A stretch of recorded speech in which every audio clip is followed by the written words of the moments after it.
something we can agree on. Don't get Ebola, and that nothing compares to the simple joy, the simple pleasure of a bike ride. It was John F. Kennedy. Every time I see an adult on a bicycle, I no longer despair for the human race. H.G. Wells. Damn, my bike won't fit into the trunk of this Uber. That was me. Not quite as eloquent, but still factual.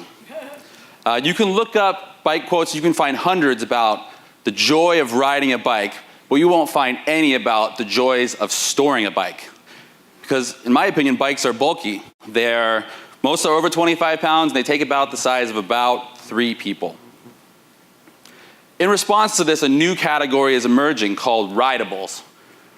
Rideables are personal electric vehicles that are powerful enough to handle the open road while being compact and lightweight enough to fit into the tightest of spaces.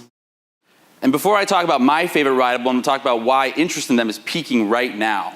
We all know that more than ever, Americans are moving to cities, ditching car ownership and riding and driving, and using public transportation and ride-sharing apps more than ever.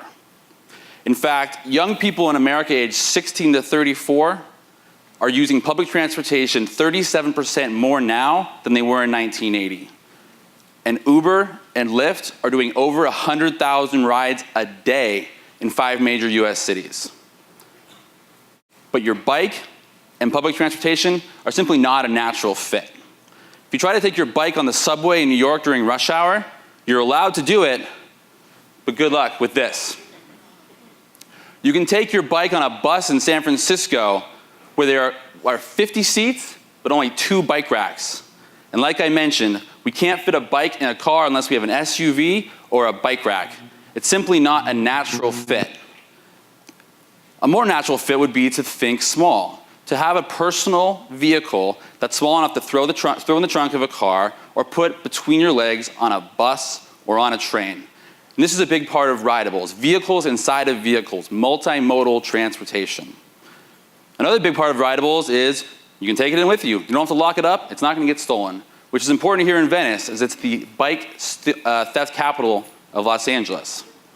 Now, the second most common place to get your bike stolen in Los Angeles is the surrounding area of USC, and that's where my story about rideables gets started. Back in 2009, I got my 3rd bike stolen from USC, not from USC, but from the community. And I said, I'm going to start learning how to skateboard. And I quickly learned that downtown LA is not the place to learn how to skateboard. So a friend and I, for our senior year mechanical engineering project, decided to invent a motorized skateboard. This was the result of that project. We call it the ZBoard. It's the world's first weight-sensing motorized skateboard.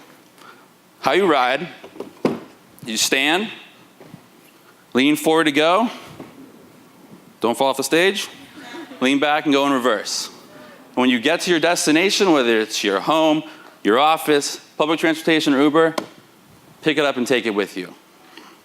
Now we launched this on Kickstarter, and now we have thousands of customers all around the world. But we don't have any customer that's as stoked about this product as me. When I'm riding this, I got my breakfast burrito in one hand and I've got my coffee in the other. I just feel like I'm on top of the world. And while this is the perfect type of rideable for me, there might be another one that's a better fit for you. There are now dozens of companies that are producing folding electric bikes, collapsible motorized scooters, self-balancing motorized unicycles. It's all coming. It's all coming fast. And while the industry is small today, it's growing. The largest industry with actual industry information about it, similar to this, would be electric bikes. It's a global phenomenon, and it's on its way to being a big money industry here in the United States.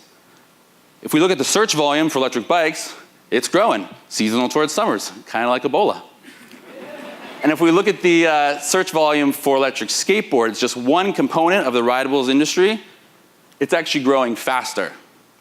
For every 10 Americans that were interested in electric bikes last month, there were 6 interested in electric skateboards.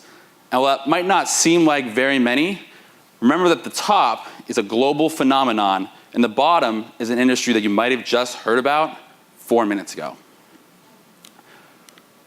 So next time you're sitting in traffic, looking where to lock your bike, or not taking the light rail because the station's simply too far from your house, remember to think small and think about how a rideable could change the way you get around this town. Thank you.